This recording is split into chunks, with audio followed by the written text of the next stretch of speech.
This is the Gotham podcast on TV Podcast Industries, and we're talking about The Penguin, Episode 6, Gold Summit. Look around. Look what we got, kid.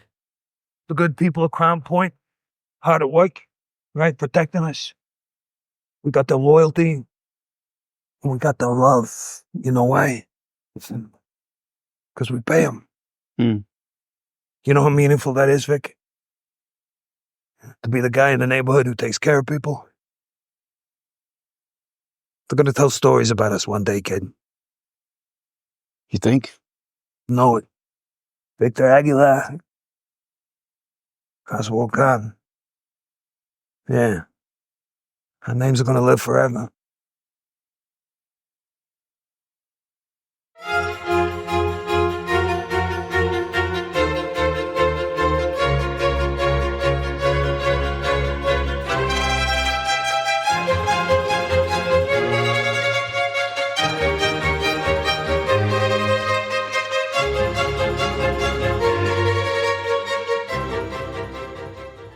Welcome back, fellow Gothamites, to Gotham. Yes, to the Gotham podcast, where we are talking about The Penguin, Episode 6, Gold Summit.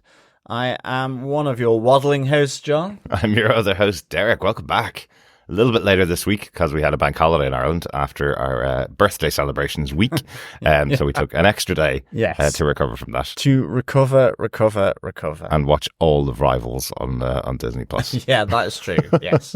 In one big bang. It was. But we do have an excellent episode of The Penguin to talk about this week again. We do, yeah.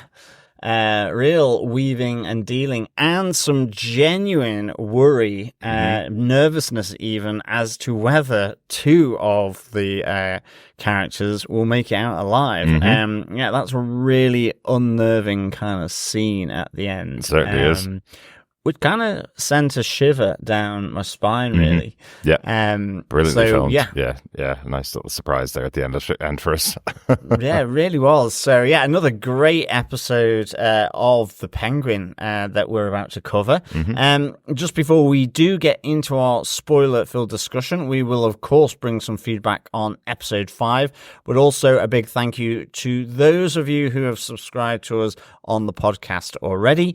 If you are new to TV Podcast Industries and you want to subscribe, please head on over to tvpodcastindustries.com where you can subscribe on any ornithological or gangster podcast player of your choice. As I said, we love feedback. So send your thoughts, theories, observations, and anything else to feedback@tvpodcastindustries.com or over on our Facebook group where we leave a spoiler post for each and every episode of The Penguin. Just head on over to facebook.com/groups/TV Podcast Industries. But let us get into our feedback on Episode 5. We just have one piece of Episode 5 feedback from Meryl Smith, who says, "Oh, Ozzy, you've really done it this time. With all that plate spinning, you managed to screw up so badly and in such a way that you undid the war you started and possibly ended a feud that went on for years. It's quite impressive. The Maronis and the Falcones were like the Hatfields and the McCoys of the mob, and it seems like that feud had come to an end. Also, I see this as the show doing a little bit of debris clearing as they move away from the mob element to the next stage, the super criminal or super villain, if you will. Sofia is really moving up in the criminal empire world as her meteoric rise has been intriguing to watch, which has never been the most fascinating journey of a dark hero. Christine Milioti continues to be one of the biggest powerhouse of the show, and now that she's going to be showing scenes with Clancy Brown, I can see a lot more acting work in the next couple of episodes. Never forget, this show is one part dialogue, another is action and set pieces, and the third part, the locations, with an additional story that is so compelling that it locks the viewer in and never lets them go. Also, can we just pour one out for our old pal Vitti? He lasted a lot longer than anyone thought that he would. Shout out to Michael Kelly for bringing this character to life before my very eyes. I love smarmy characters, and he played his role to perfection. Now, this penguin is starting to resemble the Gotham one, killing a mother and a child via fire. That is so Gotham. Penguin ends up in a sewer. Now he's starting to resemble another penguin in the Rolodex. Don't know if you guys read the Batman prequel book, but the location at the end of the episode reminded me of the one in there. Also, a certain set from Person of Interest that I love a lot. He's got a lair now. He's legit. And finally, Dr. Julian Rush. What is it with this actor and playing a character that is aligned with a female crime boss? Although he's more a simp here than he was in Luke Cage. As someone who knows about the Gigante name in the comics, I love it's incorporated here as a way to honor her mother. And it goes without saying, but I'm Team Sofia, even if I suspect that she may not win in the end.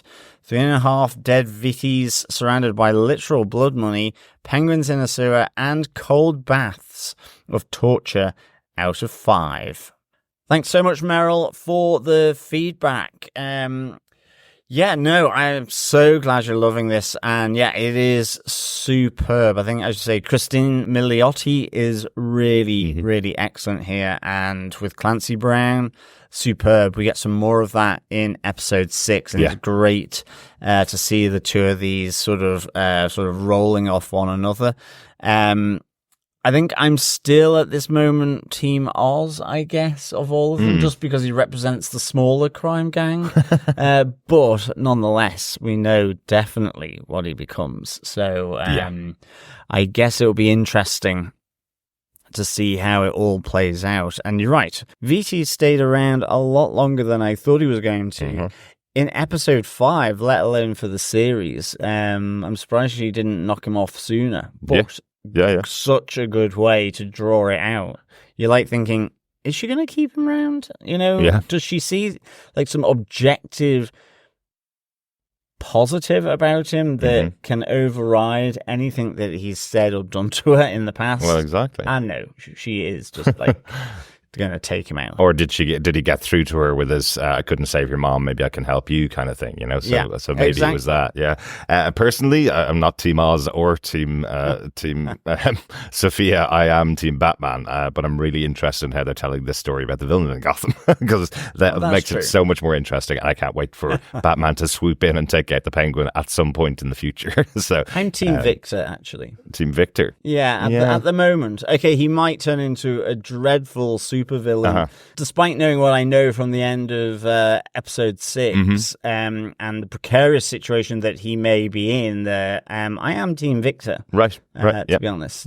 See a kid sort of make his way up in the world, even though it is probably on the wrong side of the tracks and with the wrong mentor, and he's probably not in a great place, but you know what I mean. I'd like to see Victor get out of this alive, without a doubt. Yes. I don't want to see him as a leader of a crime gang by the end of the series. But overall, I'm really loving the story, really loving the tale they're telling, and I'm glad you're enjoying it as well, Meryl. Some great feedback there. I never read the Batman prequel book, the prequel to the movie. The only comic I read was the one that was written by Paul Dano from the perspective of the Riddler. That was a really interesting comic. It was a series of 5 issues that Paul Dano wrote, kind of from his notes on how he played the Riddler in the Batman movie, and he worked very hard on creating the full tale of how the Riddler would have gotten himself to that situation. So it's a good read, but I wonder, should I give the Batman prequel book a look? I'm sure that'll be interesting to check out. Yeah, I think they're always worth a check out, to be honest. And I think, as Meryl says, can just add something nicely to it. Exactly. I think the other thing, Meryl, is totally down with the Penguin having his lair now, and in particular that it's subterranean. I think that's really, really good. And for you, it reminds you of a certain set from Person of Interest. It also reminds me of a certain set from X-Files, so I kind of quite like that. Interesting.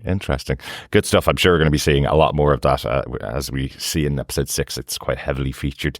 Great stuff. Thanks, Meryl. Let's get on to our chat about episode 6, John. Yes, with our spoiler-filled discussion. Derek, what are some of the episode details? Well, the show is based on characters created by Bill Finger and Bob Kane for Detective Comics, spinning out of Matt Reeves' The Batman and with showrunner Lauren LaFranc.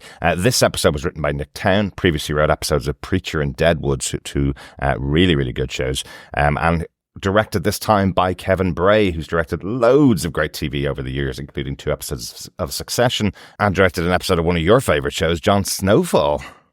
That's fantastic. Yeah, absolutely love Snowfall. Excellent show. Came to an end this year. I think right. Season 6 released towards the start of the year on Disney Plus over here. Yeah, so I've just taken my time watching it, but it's FX outside of Europe. Absolutely loved Snowfall. It had hints and chimes of The Wire, or one of the seasons of The Wire, which I really liked. To be honest, and also so you can kind of see the echoes in a show like Penguin. You know, there is that dark underbelly of a city like Gotham, and you saw a lot of that in Snowfall with the realistic story of the progression of drugs through LA. Yeah, absolutely.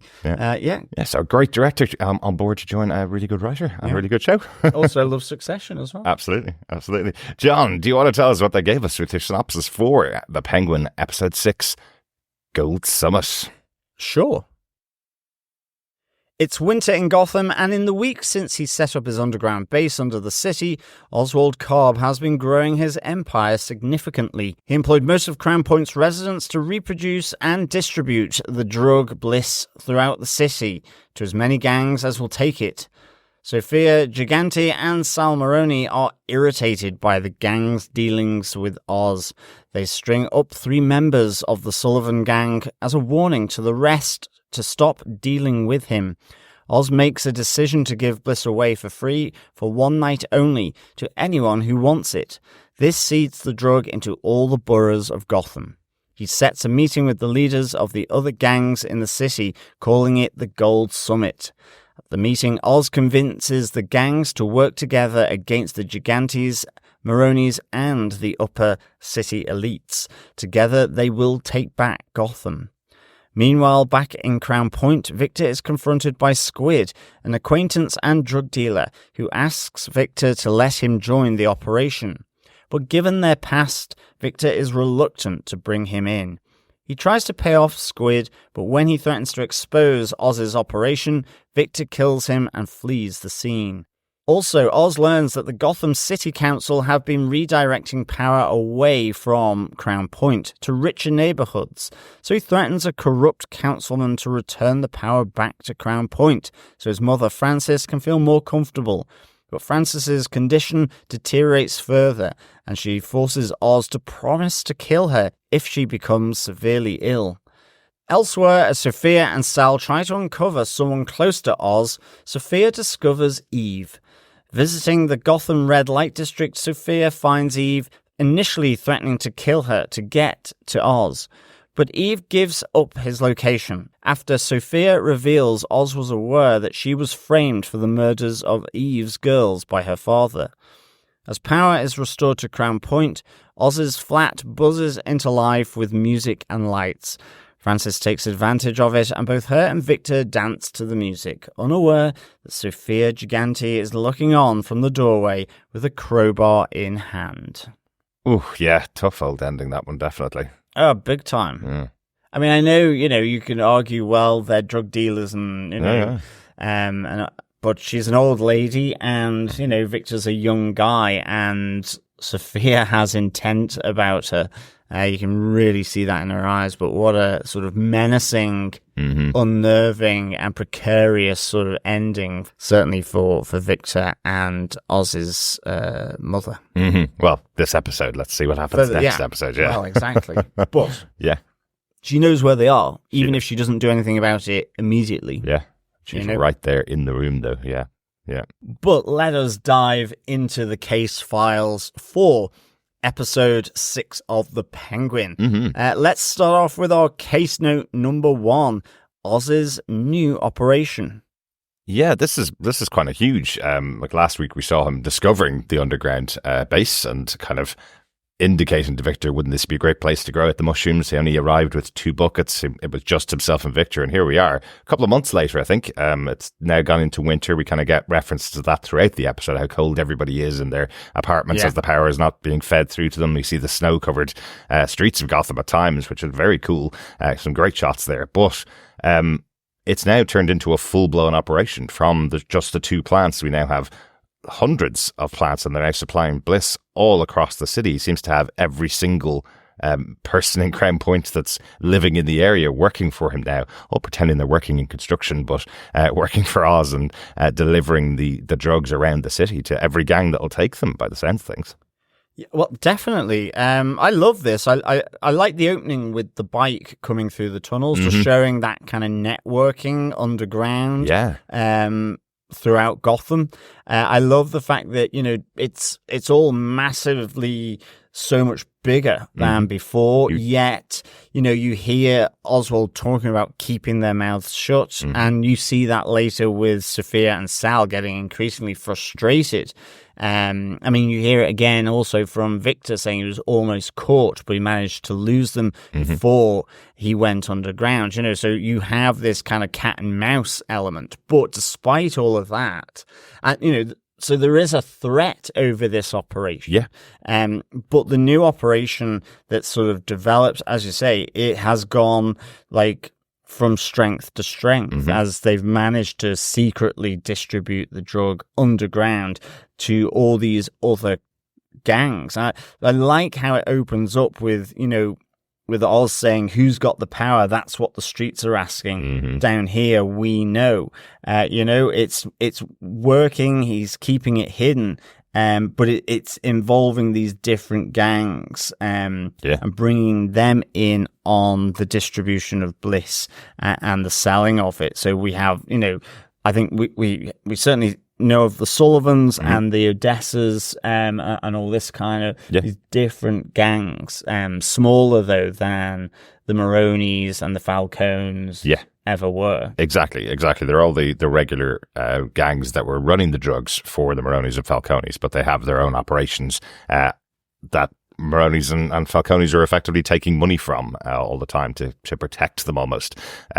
So interestingly though, at the start here, Oz is saying that each of the gangs can't find out that they're dealing with the other gangs either. So the distribution network is such that they are distributing the drug, but they're not all saying it's the money's going back to Oz, because if the gangs found out about that, he's worried that they would start a turf war at the beginning. So I think that was quite interesting. Also loved in his opening monologue the line where he says, who's got the real power? Sofia doesn't even like her own name, and the Maronis family is Ash, which is just the harshest way to describe what happened in last week's episode. But just an interesting one there. But they also are tunneling out the rest of the subway system, the underground trolley system that Oz was taking over, because you hear him mention that they are going to able to make their way to another one of the gangs because they've just freed up another tunnel.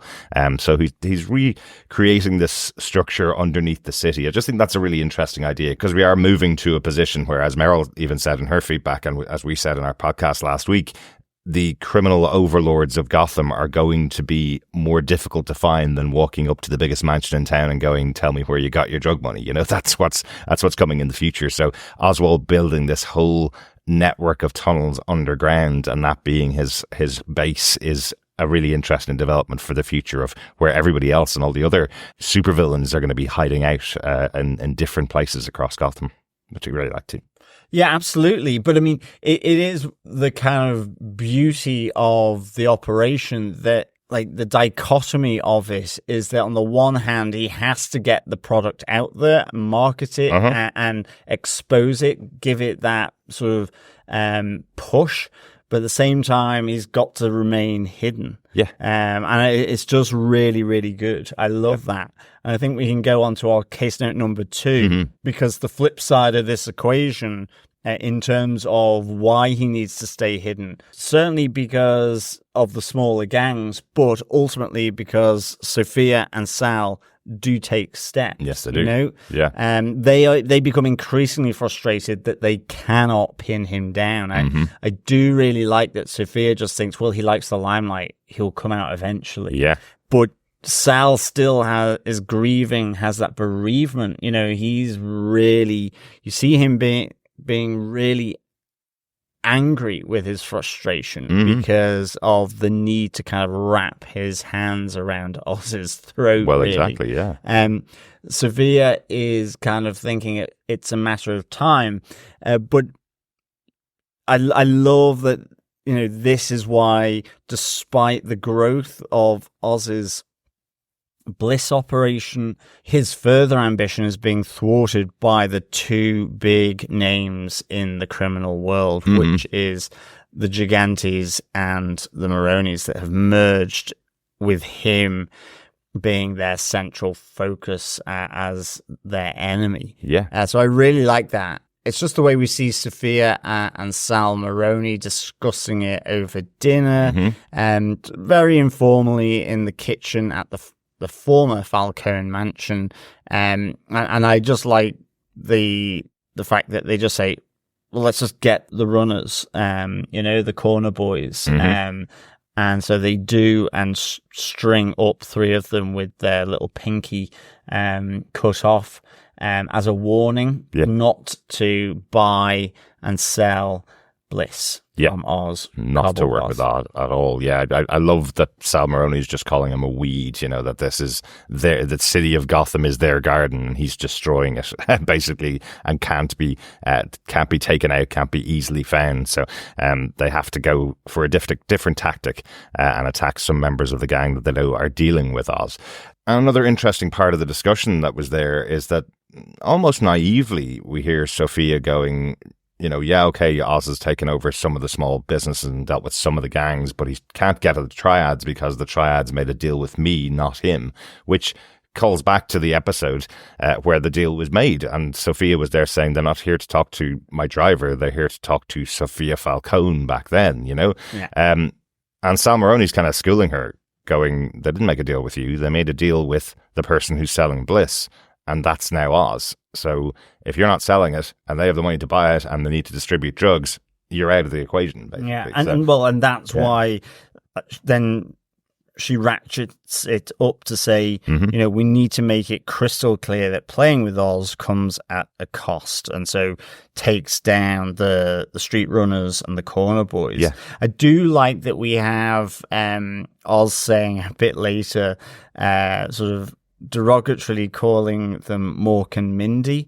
They're beginning to flex their muscles, but his little pet name for the tag team is Mork and Mindy, which I thought was quite nice. A nice little reference as well. But yeah, here we have them effectively taking steps. The other thing I liked about this initial bit as well was with them eating, it almost felt like that kind of, the breaking bread moment where it's, so far they've made the deal, there's the handshake, but given these two families, however much she's now a Gigante, she was a Falcone and they were at loggerheads, and it feels like it's just another moment of trust building between them by having this meal. And definitely required, given that when Sofia comes into the room, she kind of says to Sal, a person under house arrest shouldn't be leaving their room, so she had him give up his whole family, effectively the Maroni family,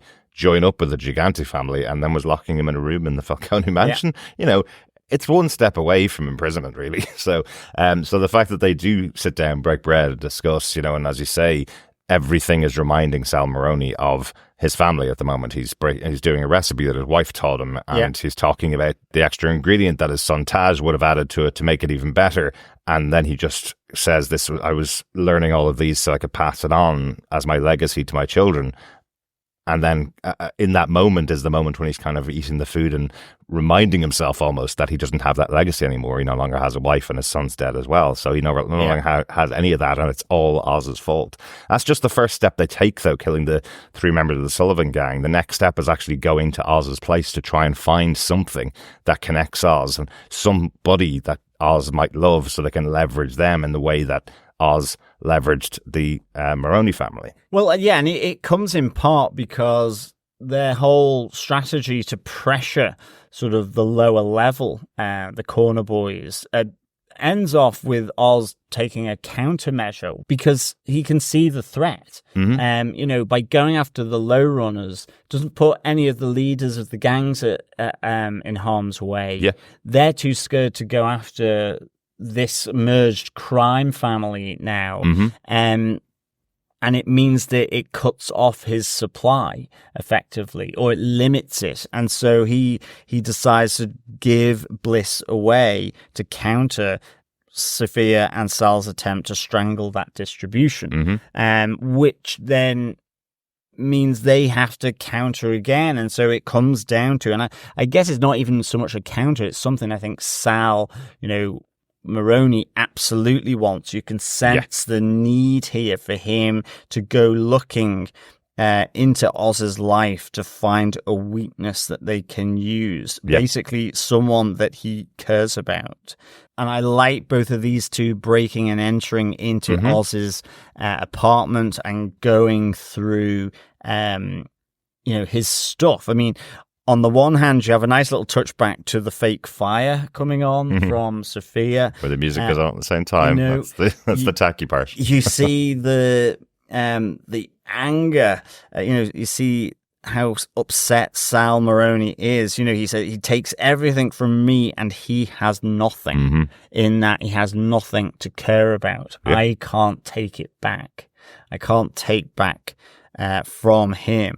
And I just really enjoyed this. I think Sofia gives him one of the golf clubs and says, practice your swing. And he goes about smashing up Oz's apartment as she calmly goes into the bedroom and ultimately does find a chink in the armor. Yeah, but she does say that this is Oz's superpower. He doesn't care about anybody. So you can't get to him that way. That's Maroni is saying he wants absolute revenge on Oz, and straight away, if he'd found anything, any connector, anything connected to Oz, anybody that Oz loved, they would be dead. That is his modus operandi, and he's telling you right there and then that is something now that he can't do that. What's next, But it is Sofia that finds Eve, finds the photograph of her, a little note saying that last song was for you with some love hearts on it. She's got a drawer in Oz's apartment, so she knows this is the person she needs to find and goes off to the red light district to try and find Eve.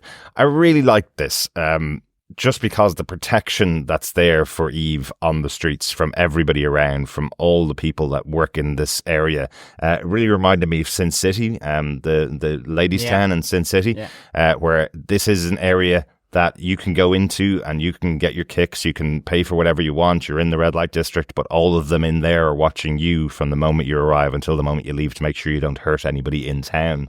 And even when Roxy comes up and talks to Sofia and goes, maybe I can help you out if you pay me enough, that was another little ruse from Eve so they get a little bit of extra cash off Sofia, because Eve just said to Roxy, it's time to bring her up, and they just got a little extra cash for it, which I really liked. I just thought that was a nice little touch. As Sofia goes up for probably my favorite scene from the episode, Sofia confronting Eve.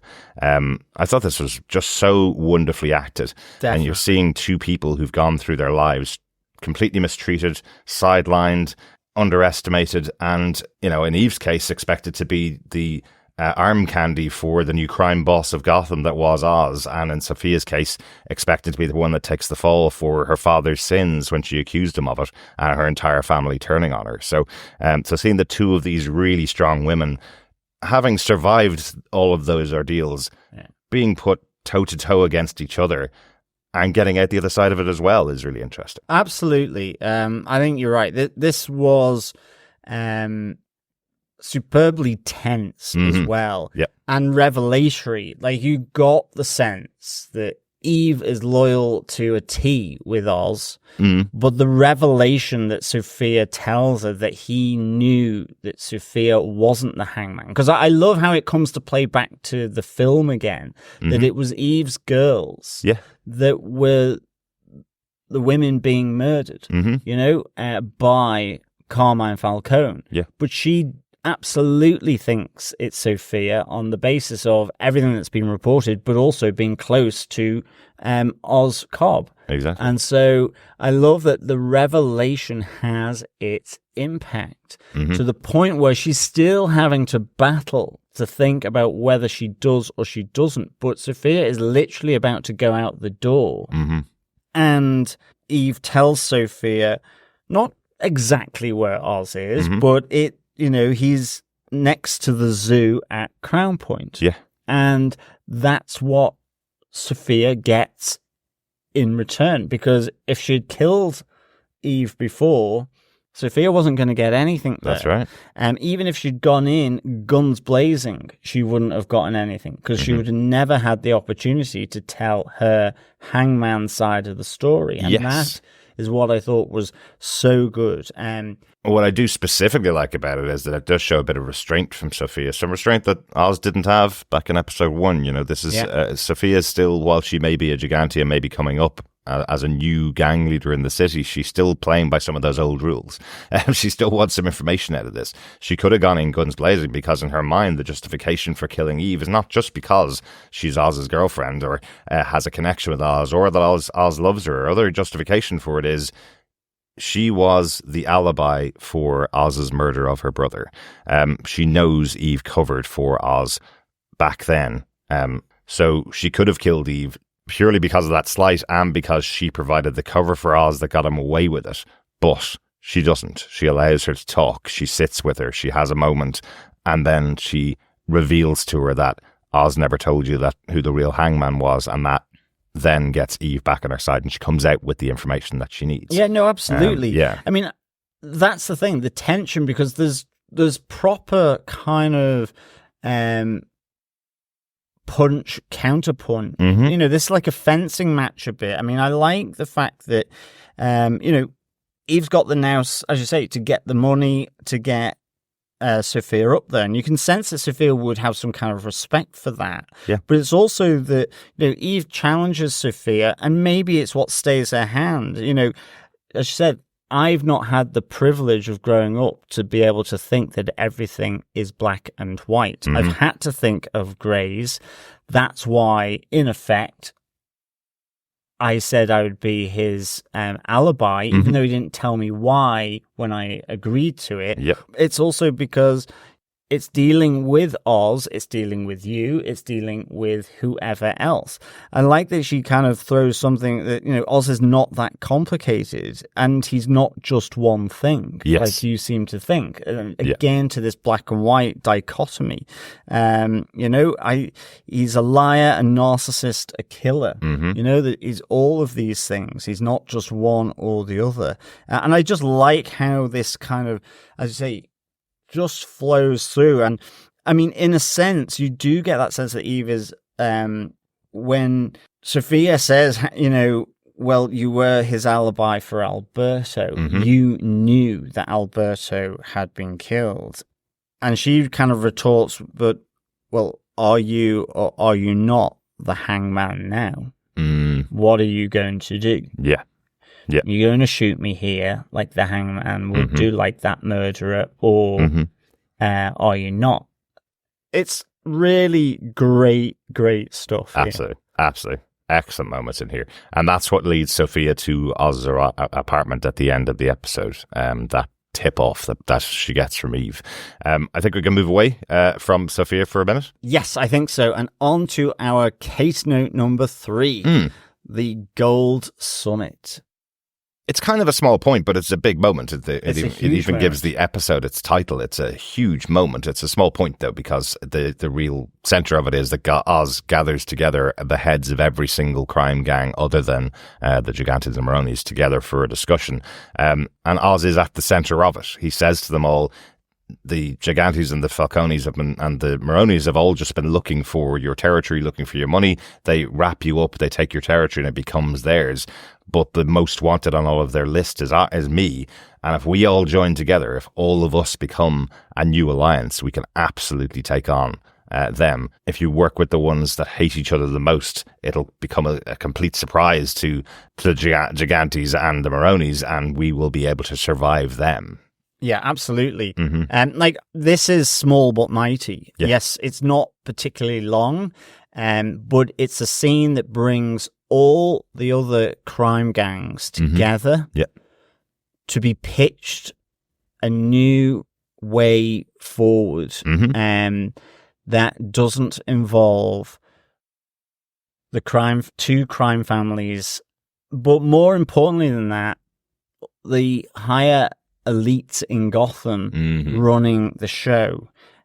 Because we've also seen Oz taking pliers to the nose of a councilman in order to get the power back on in Crown Point, and specifically for his and his mother's apartment. That was a really brutal scene, though. Really was. I don't know why a pair of pliers just looks even more brutal than someone putting a gun to someone or cutting someone or anything like that. It's just the way they're used is so vicious, I suppose. But it's even the aftermath of that. I really like how Colin Farrell plays it, where he says, it's only a little bit of blood, you'll be fine. And then like the guy gets into the car to take off, and then he's kind of faffing around about with the reversing out of the point. And you've got more room than you think. You know, it's almost like being helpful.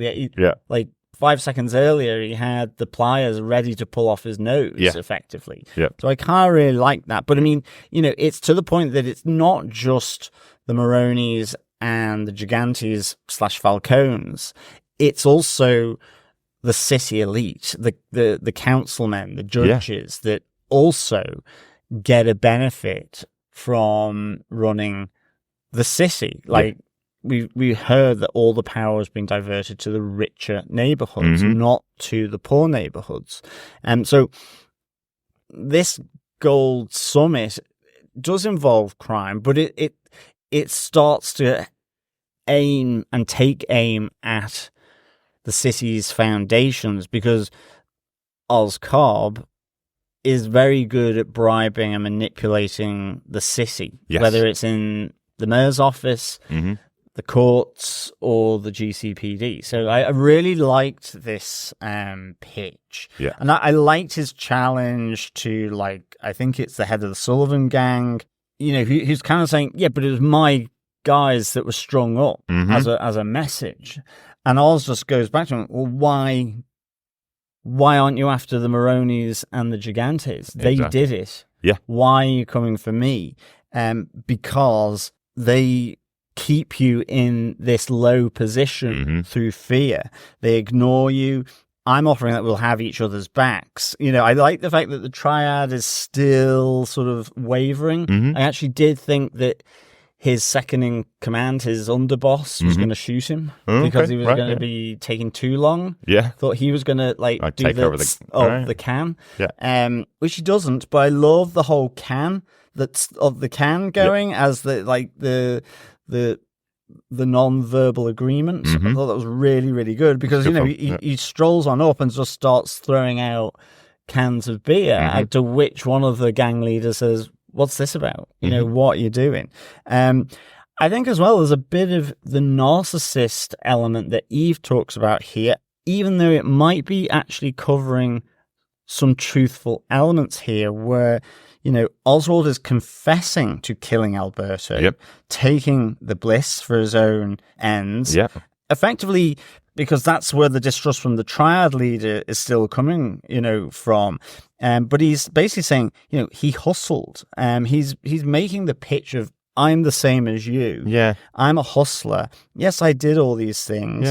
But if we come together right here, right now, you know, if we work with those we hate rather than those who don't know our names, then we can change Gotham and this city for us. Effectively.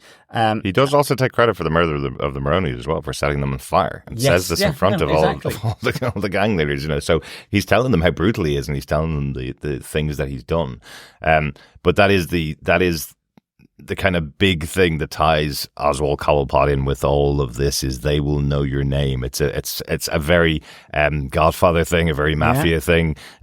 What he's saying here, but he's standing in front of a group of people and telling them, you know, the Sullivans specifically. He's telling them, you know, they were the first gang in Gotham. Even the comic books, the Sullivans were before all the other gangs in Gotham, but they never ran anything. They ran for the other crime bosses. And he's saying to them, you know, when the Sullivans came here, when the Irish came here, they built the massive bridge you see behind me, the massive bridge that people wouldn't be able to get to the rich part of the city without that bridge. And whose name is on it? It's not the Sullivan Bridge.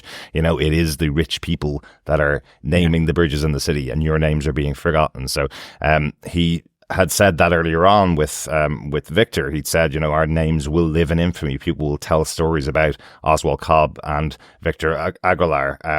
Our names will live on forever. And here he is telling the heads of the gangs of Gotham that their names will live on in infamy, and using the same method that Eve uses with her girls, which is, again, something interesting. She said to Sofia, my girls have my back, I have theirs. I had the same with Oz, and Oz is now telling all the rest of the gangs, if we all have each other's backs, we'll take over the city here. So it is. It's all those different strategies. It's also the I come from humble, low beginnings like you. We are cut from the same cloth. Yeah. It even runs in. We have him and Victor earlier on talking about the gang leader that he really looked up to. Yeah. Because he's bringing everyone from Crown Point into work. They're making money. They're working. Yeah. And again, it's to that point that he is making to, the other leaders of the gangs here, like the Triads, the Lowboys, the Odessas, the Sullivans. And it's actually a little bit Sherman Mao, like, really, lowly beginnings and making big revolutionary changes, or any kind of revolution, in that sense. So really, really good. Absolutely. Really enjoyed this. But I think on to our case note number 4, because yes, everyone's doing much better in Crown Point. Certainly now that Oz has used the plier technique to get the power back on, but more so as well, people have got money, but not necessarily everyone. And I love how this then comes back to Squid, who we saw in the last episode watching Victor and Francis Cobb going into the building where they're staying. And this comes back over the course of this episode. I think Victor tries to tell him he's got problems with someone he used to know. It could be an issue for the operation. He's worried that this is going to somehow upset the apple cart. Yeah. And in the end, the way Victor tries to handle it by kind of fobbing him off and paying him off with some of his wage, Squid is not happy about. He wants to be in on the money because he's seeing Victor with a swag in his stride and new runners and money. Exactly. And he wants a part of that action. And lots of it, like, again, Squid would have known him when he lost his family. He was working for Squid when he was trying to steal the hubcaps off Oz's car. So Squid knows where Victor comes from and knows that if he suddenly has this influx of money, there's something behind it. But what I do really like about Squid is that he obviously grew up in the streets of Gotham, because he had that information about Victor and Oswald's mom for what we know now is months, because he saw them when they arrived on the first day and held on to that piece of information, squirreled it away, put it in the back of his mind and said, "Ooh, whenever that becomes important for me to use in the future, I will use it at the best time possible." And he thought this moment with Victor, where Victor's pushing him away, telling him he's going to pay him some money now. Maybe there'll be a job down the line, but he'll get him some more money the next week. When Victor's trying to placate him, he thinks that's the right time to use that information and say, well, maybe I want to cut at this. Maybe I'll be able to sell out Oz and to the other people that are looking for him, basically. So absolutely. And I think as well, the other really great part about this kind of sequence with Victor and Squid is he, like, in the aftermath of Squid being shot in the neck, it looks pretty gruesome and gory. You have Victor telling Oz, sort of, by not really saying that he's gotten rid of him, that he's killed him. And you have Oz coming back as that, in a sense, weird father figure, where he's tries to calm him down. He's saying, you've done the right thing. You protected those you cared about. You're strong. And I love the moment that he whispers to him, "It gets easier." I just think that's it's weird that I'm about to say it, but I just feel that's really important for this character. Yes. And to be honest, I think it's what heightens sort of the ending of this episode for me, because you feel as though it's coming together here for Victor. Even, yes, he's killed Squid, and it's not a nice thing, but in that world, he is fighting for his life, and he's taken this path because it's a path where he can see that he can create a better life for himself, you know?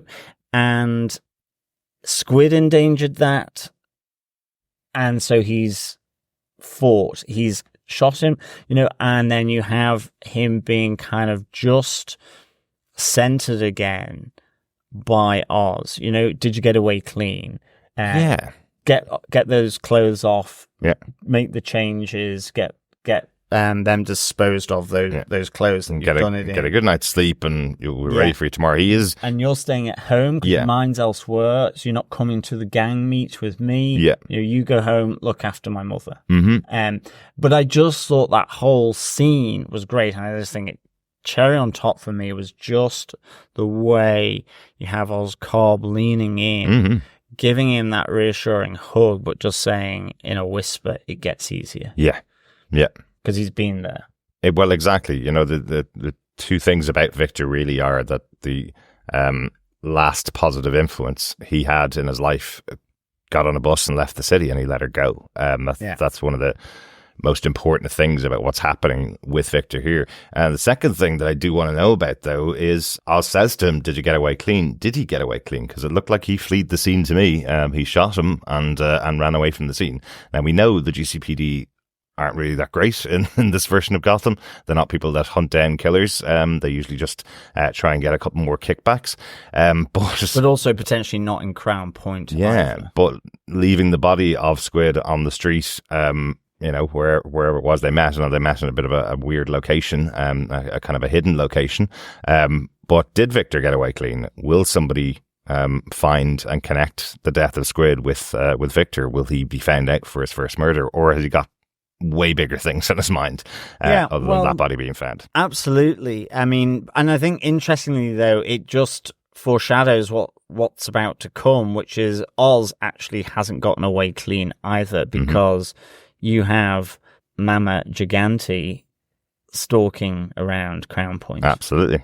And I think with that, onto our case note number 5, which is dealing with that, but it's also Francis Cobb's declining health. We've got some really tough scenes here between Oz and his mother, Francis Cobb, who's just played so well here by Deirdre O'Connell. Good. There's a few things here where I'm just like, such fantastic sort of observation in the character. Yeah, she just gives an absolutely wonderful performance here. Really, really love those moments. The power's just gone out, the music's gone off, and she starts to talk about, you know, well, if I'm going to be locked up here, I'm going to be able to listen to my music. Why aren't you paying the bills? And starts to get a little bit confused about why Oz is there. Where's her husband? Is he downtown paying the bills? Is one of her sons downtown paying the bills? And Oz completely flips on her, saying, you know, they're gone. I'm the only one here for you. Victor kind of interrupts and tries to play along with this lie, or play along with this version of life that's going on in Francis's head. But interestingly, that's where Oz turns on Victor for a second. We see a bit of anger from Oz, saying, "What are you doing? You're making it worse. And don't you ever speak of my family again. Don't you ever speak of my brothers. Don't mention their names again." Which I don't know. We don't know how this series is going to end, and certainly at the end of this episode, we don't know what is going to happen to Victor or Francis. But just that moment where Oz turns on Victor for the first time in a couple of episodes, let's say, with a lot of frustration. I do wonder if Victor's going to end at the hands of Oswald Cobb towards the end of the series. Is he going to say something or do something that will push him over the edge? Remember, we were talking earlier on in the season that he'd gone through 3 episodes in a row having a gun pointed at him by Oz. So will that be the way that Victor goes towards the end of the series? Well, that's it. It could all just be a big lie from Oz as well, in order to get himself back on the running. In the same way as with the Gold Summit. I mean, I think it is to that point.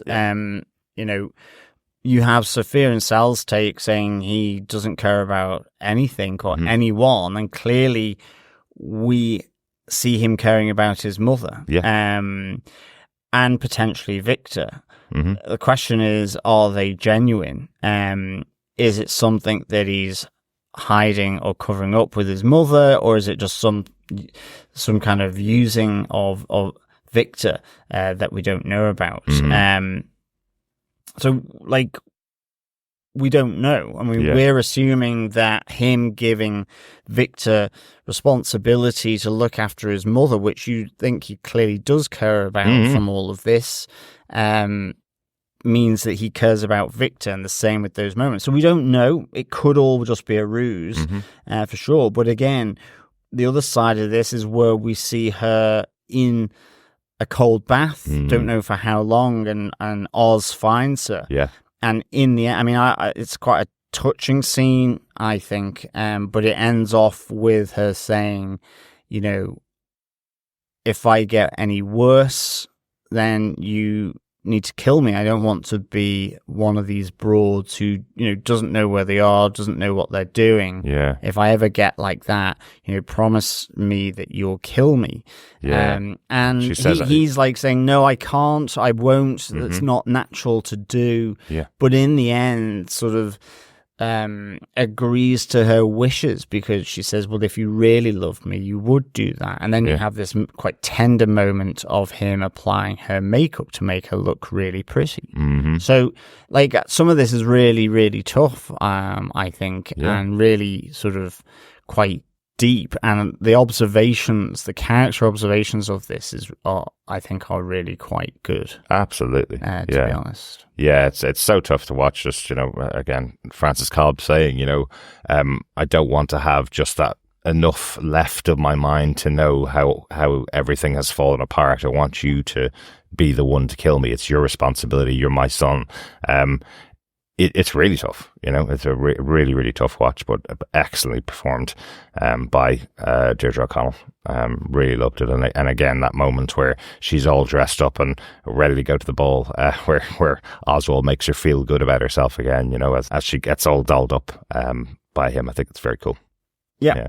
I think it's like when the power comes back on, you know, and the lights and music all kind of power back up. Yeah. And initially she's all kind of disorientated and shocked, but, you know, then kind of wants the music and the light on. And I like the way how she starts to dance with Victor. I mean, Victor is the one that looks awkward. Given his age, he seems to be the stiffest of them, whether it's just because he's doing it with an old lady. But he gets into it. And I think this is the point that's really good then, just coming back to Sofia arriving at Oz's apartment. In all the shenanigans and goings on of the power coming back on and the record player blurring out, the lights flickering on, and so on, fans whirring back into action, you do hear a noise, some kind of background noise, and you do see Victor sort of looking to see where that's come from. And that is Sofia breaking into the apartment in order to get in, without a shadow of a doubt. Sure. And that's why then for me, it just felt really chilling seeing this really quite cute moment between Victor and Francis. Some joy after what you'd seen, but that it could potentially be ripped away, because you see Sofia there with crowbar in hand, sort of looking on at Francis Cobb and Victor. Yeah, you're absolutely right. It's a really shocking way to end the episode. I just thought it was going to pan out and then go on to something else that Oz was doing. You know, didn't expect it to have Sofia at the end of the hallway with the crowbar in hand. And that's kind of it for the end of the episode. That's the cliffhanger that we have to wait a week to watch the next episode. Absolutely, yeah. Any notes for this episode? Just the one thing we didn't talk about was Dr. Julian Rush in the episode, because he makes another insanely good appearance in a moment with Sofia, as we see him strapped to a chair, pants down, after getting a right old whipping, it sounds like, from Sofia.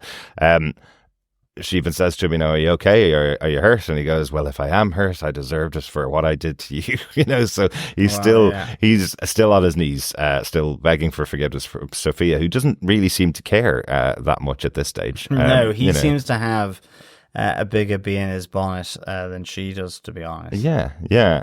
But there's just an interesting line that he says to her where he asks, when you find Oz Cobb, make sure you use my talents and contact me and use my talents. Yeah, feel free to use my expertise, he says. Yeah. So what's that? What expertise does he have? Well, we know he's a psychologist and a psychiatrist, I guess. I guess he knows safe words after this one. I'd say he does. I say he does. Yeah. He might know how to tie people up.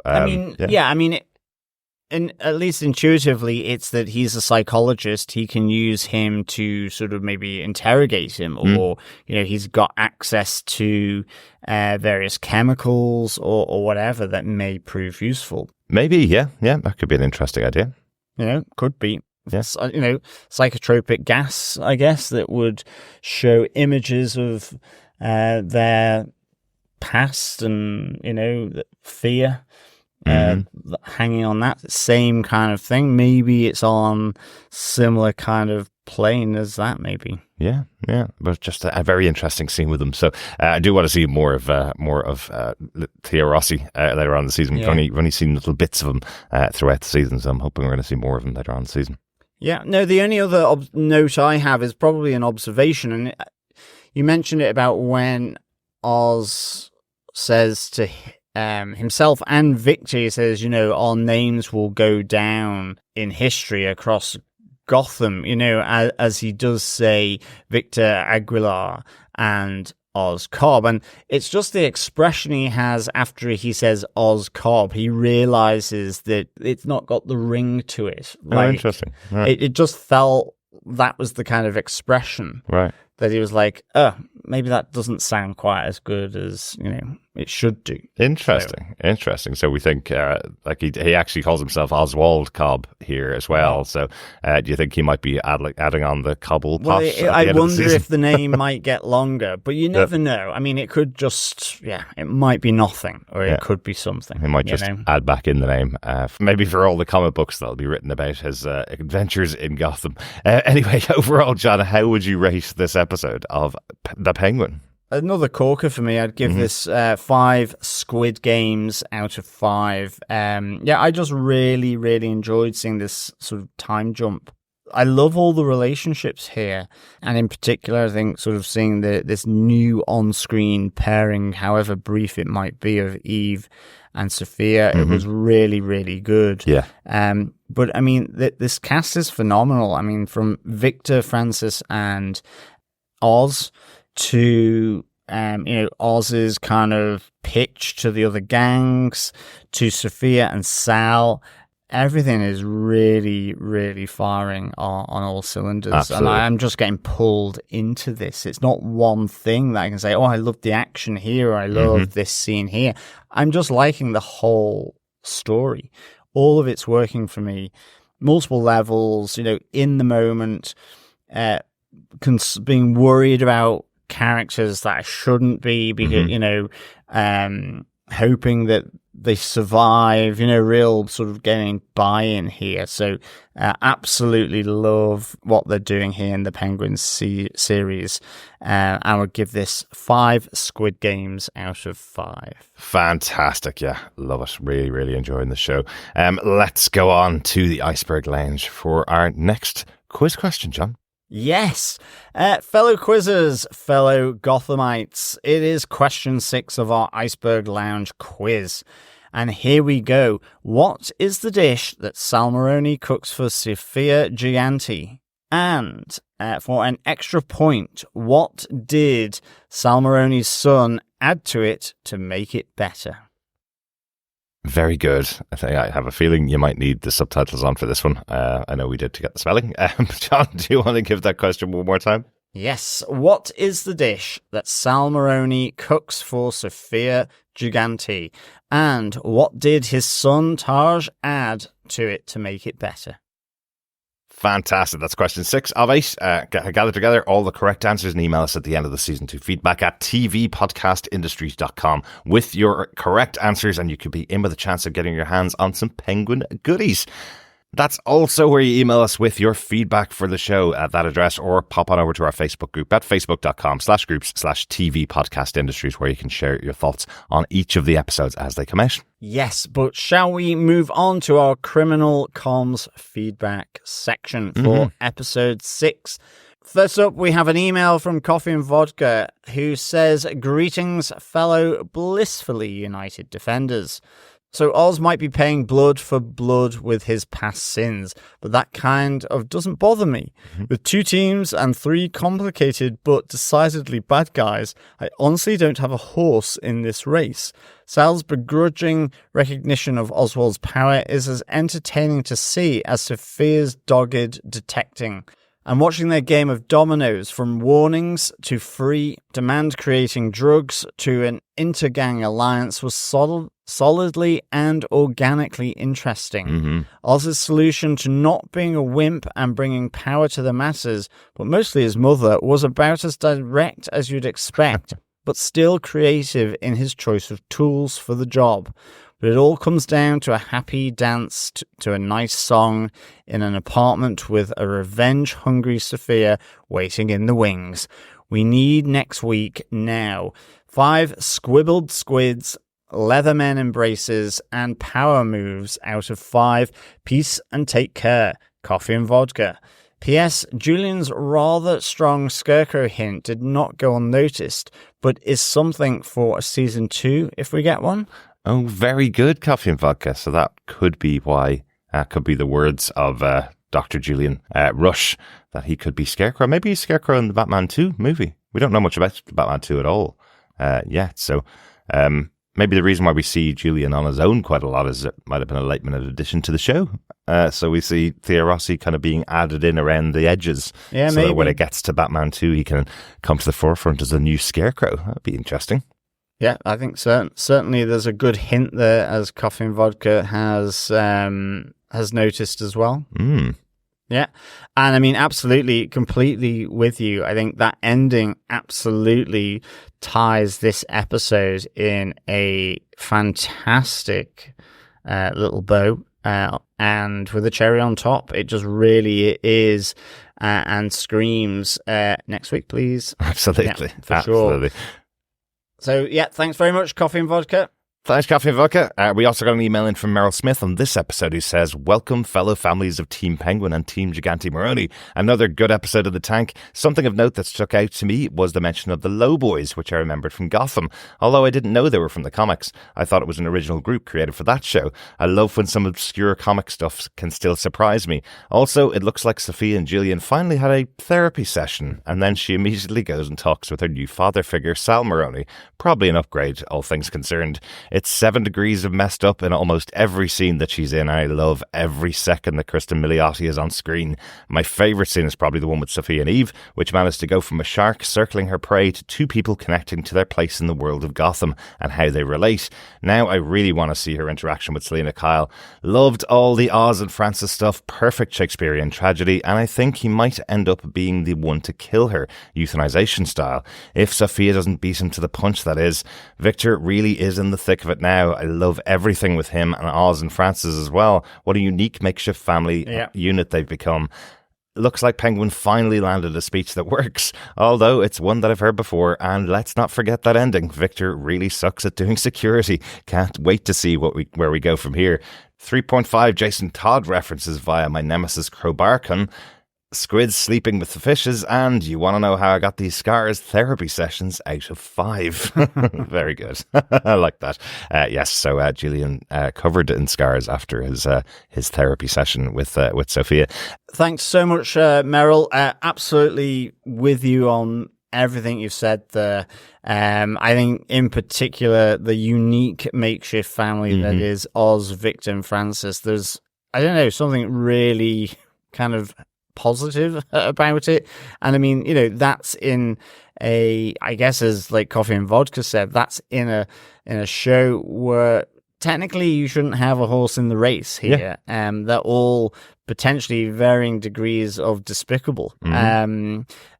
Apart from Frances, maybe I would hasten to add, although she certainly seems to have a good influence over Oz. But yeah, I mean, she's wondering which members of which family he's going to kill next. Yeah, you know, she's kind of enjoying the old the death of the existing order. But I really like that, as you call it, the makeshift family. And yeah, he does suck at doing security, but I think crowbars are pretty good at getting through security if they need to. I think what's really good, as I said, that moment where you hear it before you see it, in a sense. You hear the forced entry, but over the din of everything else, it doesn't necessarily register as that, and you get that reaction from Victor, and then you see her stood there with the crowbar, and you're like, that's so good. It's really good. It's really good. But yeah, last week he was asleep when Oz walked into the house, and this week he's dancing when there's an attack from the Gigante family. Not great. Let's see how that plays out next week. Thanks so much for that, Meryl. Yeah, thanks, Meryl. Over on Facebook, Richard Blaze says, what an absolute belter of an episode. From Vic killing a squid to Oz's rousing speech near the end, it was virtually perfect. And whilst you have the backdrop of violence, drugs and poverty, it's the time Oz spends speaking with and caring for his ma that is really making this show stand out. The delight at seeing her up and dancing at the end was a real emotional punch. Really not looking forward to next week's episode and what it means now Sofia has found them. Completely agree with you, Richard. That moment of Francis and Victor dancing and just Victor being really awkward with it, and her kind of really going to town with all the lights, like Christmas has all come at once in that moment. It wasn't a real emotional punch with the pan back of it's like death watching over, a joyous occasion, knowing that a death is about to happen. Really, really good. And I'm totally there around these moments, particularly in this episode of Oz and Francis's relationship, but also you get Victor trying to sort of step in a bit here, like you had mentioned, Derek, and kind of being admonished by Oz for speaking about his brother. He has no right to, but trying to help Francis out, that connection,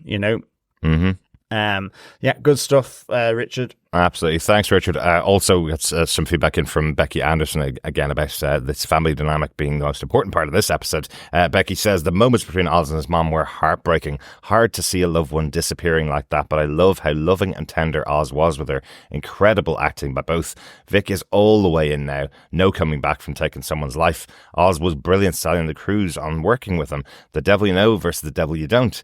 Anyone else notice the ceiling light in Eve's apartment looked like Penguin's umbrella? The look of longing on Sofia's face when she saw Victor and Mama Cobb dancing, and when Eve was talking about her girls having each other's back, things that Sofia never knew and never had. Great catches there, Becky. Yeah, that's a really good point about how Sofia is kind of learning from all of these other interactions and encounters that she's having across Gotham. Will it bode well for Francis Cobb next week, when she may be able to talk to Sofia and may be able to encourage her not to kill them in some way, or maybe Victor's going to be able to talk her around because of the things she's learning about all these people around the city. I don't know. I don't think so, though. But I think Sofia is at least learning that there's a different way of living life in Gotham than she's been used to as part of the Falcone family. Yeah, but she also realizes the need for blood when it happens. So I don't know. I don't think she's going to learn something from them. I think it might be that she keeps them alive for just the right amount of time, or one of them gets away, the other doesn't, or she allows one to get away so that it can give the message. I mean, we'll have to see. I think the point is that she's found the weakness of Oz Cobb, which is the tender moments that Richard talked about, that you see between Oz and his mother. Absolutely. Great stuff, Becky. Thanks so much for your feedback, and thanks everyone for your feedback this week. We can, of course, be reached on our email address, feedback@tvpodcastindustries.com, or over at our Facebook group at facebook.com/groups/tvpodcastindustries. If you have any other thoughts on this episode or any of the rest. Yeah, thank you as well for supporting the podcast. You can support over on patreon.com or buymeacoffee.com. Just search TV Podcast Industries. And of course, for those who have subscribed to the podcast, please also share the podcast, because sharing the podcast is, of course, fellow Gothamites, sharing the love. We'll be back next week for the penultimate episode of The Penguin, episode 7, Top Hat. That's really interesting it's called that, because this week we saw Oz Cobb in his very long coat. Looks very like the cover of most Penguin books. He also had his cigar in hand. I guess maybe next week it'll be raining and he might have his top hat and umbrella. Yeah, absolutely. Yeah. He's building his outfit as we speak. He is. Thanks so much. Talk to you next time. Yeah, thank you so much, fellow Gothamites, for joining us for this episode of The Penguin. Of course, until next time for episode 7, keep watching, keep listening, and of course, keep waddling. Bye. Bye.